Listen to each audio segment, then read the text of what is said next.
There are a lot of fans around Cowboys Nation who are hoping former South Carolina wide receiver Deebo Samuel is still on the board when the Dallas Cowboys are on the clock in the second round with the 58th overall selection.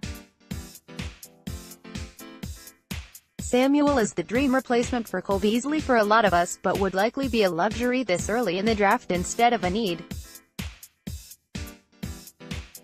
I don't want to rain on the parade for all you Deebo Samuel fans, myself included, but I don't know if the Cowboys would pull the trigger on a WR that early.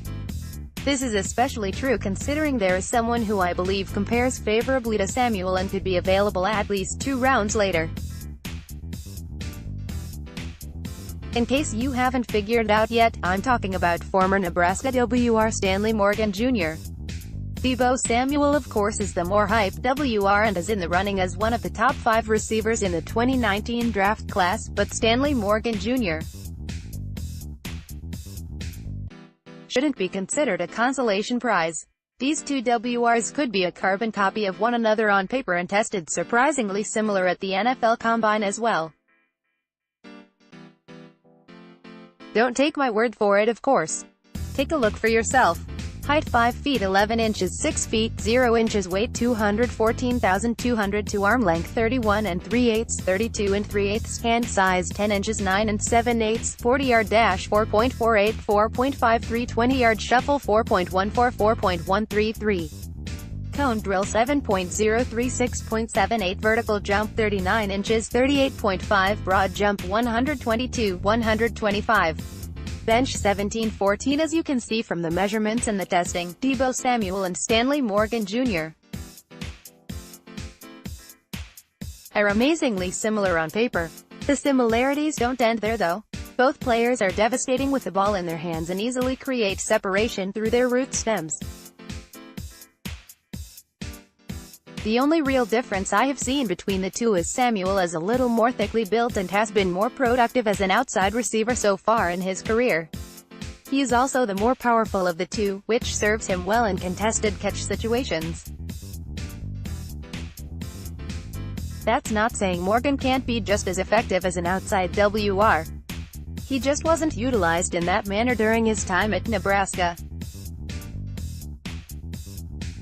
As far as the Dallas Cowboys are concerned though, both Samuel and Morgan would be ideal inside-outside WR candidates capable of replacing Cole Beasley in the slot. The only question now is which receiver would the Cowboys prefer. It's really a toss-up if you don't really know these receivers and have never watched them play, but not if you take into consideration what we know about the Dallas Cowboys.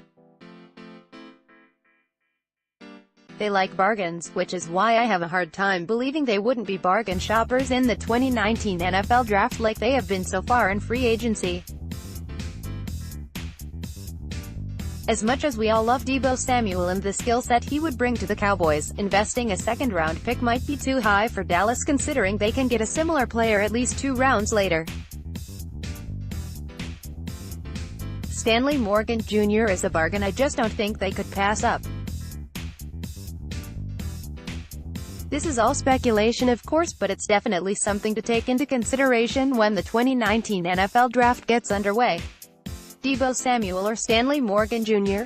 Which receiver would you draft? Name: Jonathan Abram. Position: safety. School: Mississippi State Conference, SEC class, senior jersey, no. 38 recruitment rating, 3-star HT, 5 feet 11 3/8 WT, 205 DOB, October 25, 1996 tackles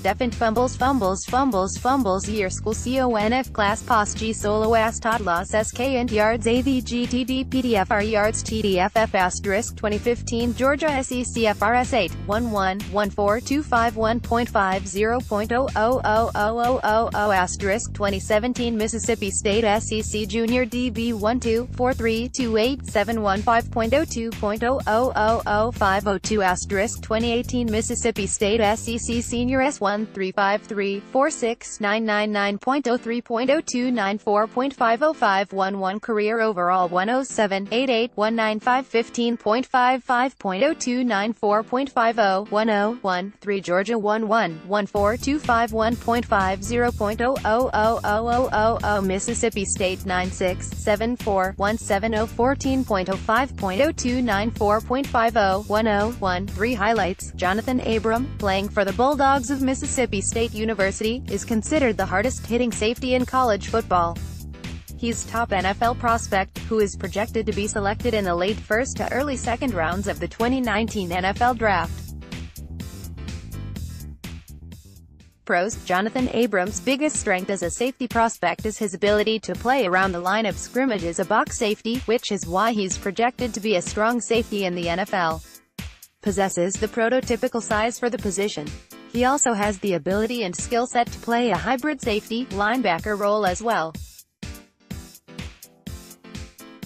Abram is at his best when he's playing downhill and sideline to sideline against the run. His size, strength, and physicality allow him to stack and shed blocks like a linebacker. Aggressive tackler who is always looking to deliver a big hit. Also shows good technique to get his head across the ball carrier's chest while wrapping up to make the tackle. Shows adequate range and speed in coverage. Is able to flip his hips and redirect to change direction quickly, but there is some stiffness there as well. Has the size and athletic ability to match up with tight ends. Shows an understanding of route recognition. His physicality in the run game carries over into the passing game. Cons: the biggest concern about Jonathan Abram's game is his ability, or lack thereof, in coverage. Whether it's in man or zone coverage, he struggles with his responsibilities and can be eaten alive by receivers who know what they're doing. This doesn't bode well for his transition to the NFL, which has become a heavy passing league. His aggressive nature will get him into trouble in the passing game. Can be clunky in his transitions against good route runners. Will panic and grab when he's caught out of position, which has generated, or should have, flags being thrown. Lack of desired range will keep him from becoming a deep safety, making him a strong safety only. Questionable ball skills. Only has 2 interceptions and 10 pass deflections in his career. Struggles locating the ball and doesn't show instincts or anticipation to jump routes. Can be too aggressive against the run, causing him to over-pursue and create cutback lanes. Cowboys fit. If the Dallas Cowboys are looking for a hard-hitting, strong safety who excels around the line of scrimmage, then Jonathan Abram is their guy. He is a heat-seeking missile when playing downhill or sideline to sideline, and would play that Cam Chancellor-type role on the back end of Chris Richards' defense. He has outstanding size and speed for the position, and is a more fluid athlete than he's given credit for. More of a traditional, throwback safety. Abram unfortunately struggles in coverage, despite showing good range and long speed. He may be nothing more than a box safety or nickel, dime linebacker in the NFL. This could hurt his chances of landing with the Cowboys, especially if they are looking for an interchangeable safety to pair with Xavier Woods. But if they are looking for that enforcer type of player, they'd probably have to take him at 58 in the second round, because it's unlikely he will still be there when they're on the clock in the third round. Though we're still in the midst of the free agency frenzy that took hold this week, the Dallas Cowboys are continuing the grind toward the end of April as they look forward to the most important aspect of roster building for their franchise, the NFL Draft. As we know by now, the Dallas Cowboys prefer to build their team through draft, supplement their roster with lower-cost free agent signings, and retain their own players through contract extensions and resignings. As they get ready for the draft, they'll be exploring all opportunities to improve a roster that made it to the divisional round of the NFL playoffs in 2018 with the hopes of advancing even further in 2019. This is the first installment of mock drafts that you'll see from me here at Inside the Star, and like last year, I wanted to explore what some trade options might look like for the Dallas Cowboys. For this installment, I used DraftTech's Big Board Over with FanSpeaks on the Clock Premium Simulator. It allows for trades and allows you to select whether the simulation will use the same big board or multiple big boards to create more variables. I selected multiple, because that's closer to the reality of the NFL Draft. Every team has a unique big board that they're operating from. All trades went through DraftX trade value chart, which is what the teams use when assigning value to draft picks. 58 trade 58 to San Francisco for 67 and 86 because the Cowboys don't have a first-round pick or a sixth-round pick, and this draft class is deep at several positions where the Cowboys could use some reinforcements. They're going into the draft looking to trade back with their first pick. The San Francisco 49ers come calling and offer pick 67, 3.3, and 104, 4.2 for the 58th overall pick. Per the trade value chart produced by DraftTech, the Cowboys gain 21 points in value from the trade. It's not a far trade back, as it's only 9 spots. Their ability to pick up an extra fourth is huge. 67, Christian Miller, edge, Alabama. With their first pick of the 2019 NFL Draft, the Dallas Cowboys select Christian Miller, edge, Alabama. Somewhat of a forgotten man on the Alabama defense, Miller exploded for 8 sacks and 11 tackles for loss in his senior season with the Crimson Tide. With Andy Gregory facing an indefinite suspension, the Cowboys could use some help on the opposite side of DeMarcus Lawrence that can provide pressure. Check out the Draft Network scouting report on Christian Miller. 90, Charles Omenihu, DL, Texas. Admittedly, I'm not as high on Charles Omenihu as some others might be as a second-round selection, but as a third-rounder, I can see the value in drafting Omenihu to help fortify your defensive line. The Texas Longhorn product has experience playing on the edge, 3-tech, and 1-tech alignments, and would probably be best suited playing 3-tech in the NFL. He reminds me a bit of Tyrone Crawford in that he doesn't do anything spectacular, but he finds ways to make plays. He was a productive player at Texas, finishing with 9.5 sacks in the season. Back in February I wrote a film review on Omenihu.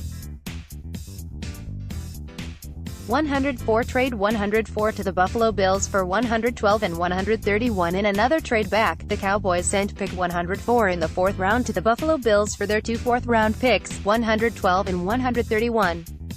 Per the trade value chart, the Cowboys picked up 25 points in pick value by trading back 8 spots. 112, Jonathan Abram, South Mississippi Street.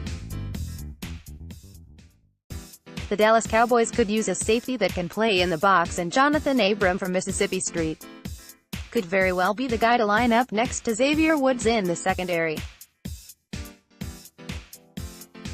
In 2018, Abram recorded 99 total tackles, 9 tackles for loss, 3 sacks, 5 passes defenses, a forced fumble, a fumble recovery, and 2 interceptions. In 2017, he recorded 71 total tackles, diver tackles for loss, 2 sacks, 2 forced fumbles, and 5 passes defense.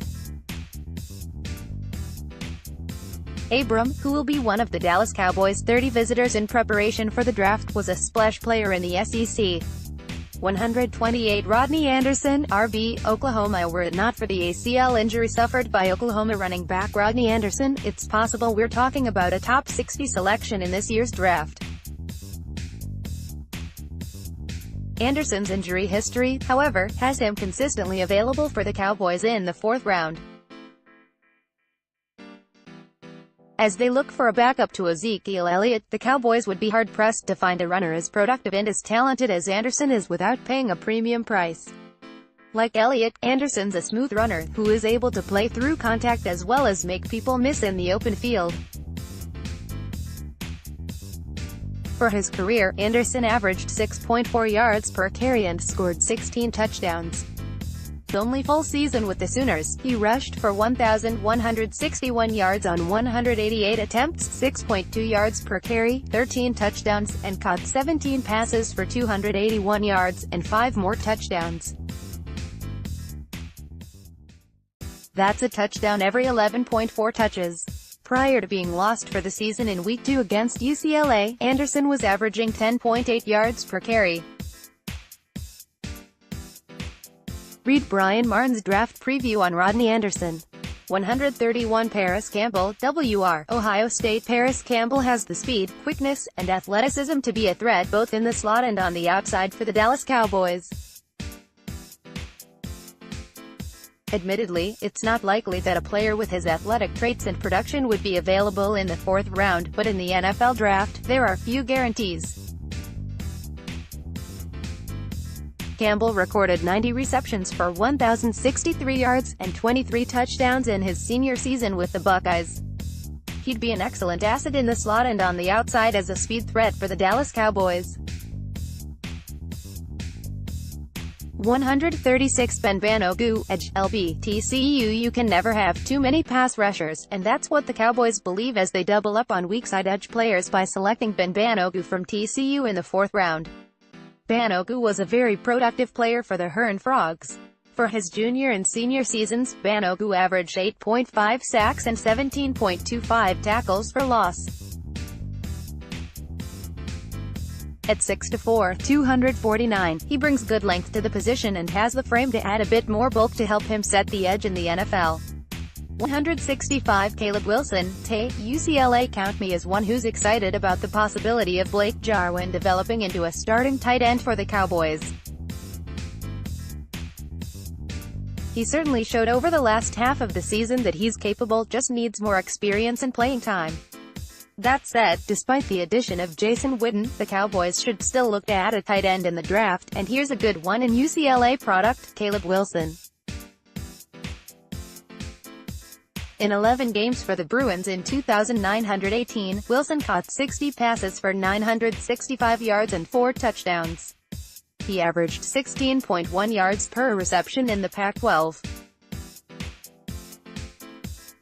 If there's a knock on Wilson, it's that he has had some injury struggles in his collegiate career. He has potential to be a move tight end in the NFL with his receiving ability.